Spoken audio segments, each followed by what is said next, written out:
在新加坡，从最东边的樟宜机场开车到最西边的工业区，横跨整座城市，通常半个多小时足矣。按常理来说，这样的地理体量完全不需要什么空中飞行的交通工具，但偏偏就是这个已经把海洋、地下空间和城市土地利用到极限的城市国家，现在又把目光投向了天空。南洋理工大学研发的电动垂直起降飞行器，近期在德国完成首次飞行测试。虽然这架翼展达8米，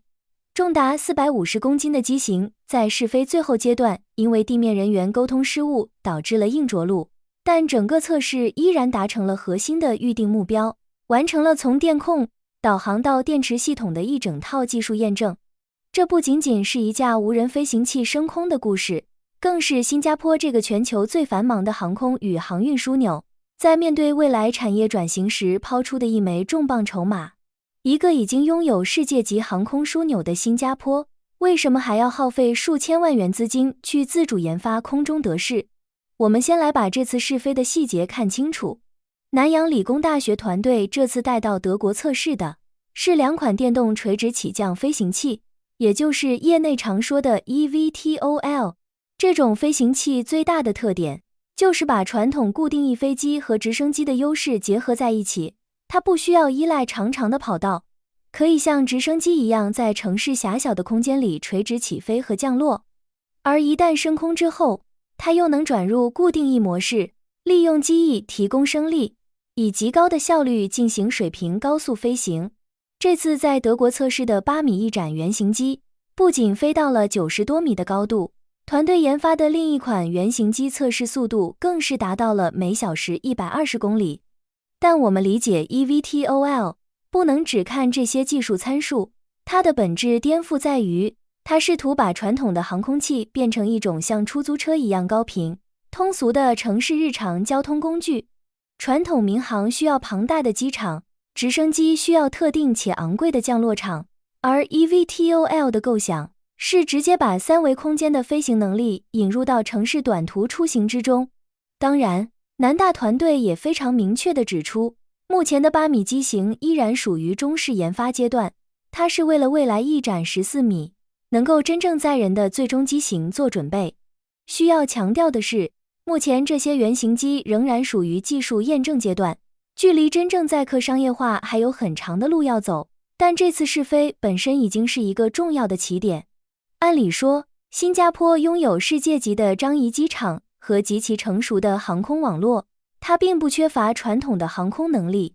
但过去新加坡的优势主要集中在机场运营、物流和航空维修 MRO 等服务层面。面对无人驾驶、电动航空等新型动力系统的兴起，新加坡开始思考，能不能从单纯的服务提供者，沿着产业链向价值更高的上游延伸。南洋理工大学的这个科研项目，就是非常标准的样本，由政府、高校与全球多国企业协同，形成科研、工程、测试、监管、商业化的闭环。这不仅是一次技术测试，更是新加坡航空产业向高附加值环节跃升的尝试。讲到这里，我们还需要厘清一个核心逻辑。如果未来新加坡自己研发的空中德式没有成为全球销量最大的飞行器，这算不算失败？答案显然是否定的。因为从新加坡的产业战略来看，它未必需要成为一个体量庞大的重工业制造基地，去和工业大国拼装产量。它真正要抢占的是整个低空经济生态圈的核心话语权。从南洋理工大学的技术研发，到新加坡民航局对空中交通管理规则的探索，再到成熟的本地航空工程配套和区域连接能力，新加坡的目标是成为低空经济的操作系统和创新枢纽。未来哪怕东南亚乃至全球使用的是其他品牌制造的飞行器，只要其核心的技术测试、监管标准、运营体系乃至区域调度中心建立在新加坡，新加坡就依然牢牢占据了产业链的制高点。当然，从技术验证到真正商业化，还有很长的路要走。第一关是安全。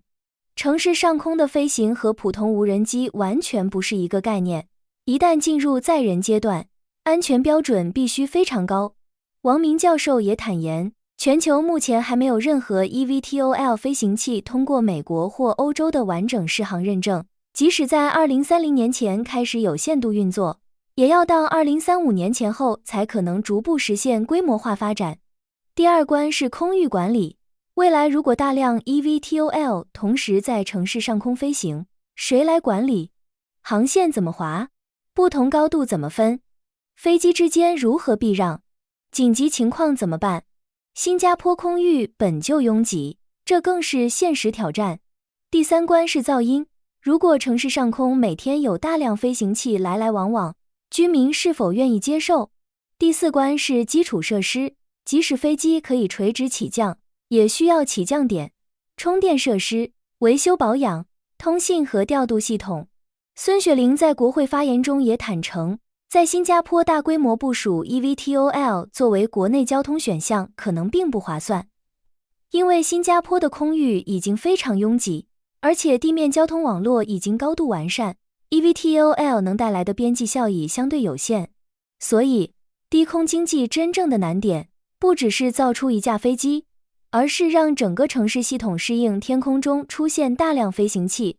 梳理新加坡过去几十年的成功经验，会发现它每一次的飞跃都遵循着同一个底层逻辑，极其敏锐地抓住全球产业升级的窗口期，利用自身的制度优势和地理节点优势，率先成为新生态中不可或缺的枢纽。做港口，它成为了全球海运的咽喉；做金融，它成为了亚轮资金的汇聚地；做数据中心和半导体，它成为了区域技术的重镇。如今，低空经济被公认为未来几十年最具爆发力的产业新赛道之一。新加坡或许没有广袤的土地去进行大规模的工业生产，但它拥有最开放的测试环境、最严谨的监管体系以及最密集的资本与人才。在低空经济的这场全球竞赛中，新加坡依然在延续它最擅长的玩法，不求市场最大，但求技术最精，体系最标准，连接最紧密。纵观新加坡的发展历程，是一部不断向未知空间要红利的进化史。几十年前，为了突破土地限制，新加坡填海造陆，向海洋要空间，打造出了全球顶尖的超级港口。后来，为了提高城市运转效率，它向地下要空间，修建了错综复杂的地下交通与基础设施网络。而今天，南洋理工大学这一架架升空的原型机表明，新加坡已经开始全面向天空要空间。空中德式最终能否像今天的网约车一样走入寻常百姓家，技术和时间的考验才刚刚开始。但可以肯定的是，当全球各大城市还在争论未来交通形态时，新加坡已经把脚踏踏实实地迈进了赛场。从深水良港到万米高空，新加坡寻找的从来不仅仅是一条全新的空中航线，而是支撑这个国家未来几十年发展的新增长曲线。那么，你觉得空中德式未来10年内有可能成为新加坡日常交通的一部分吗？阻碍它落地的最大挑战会是什么？技术、成本、监管，还是人们的接受度？欢迎在评论区分享你的看法。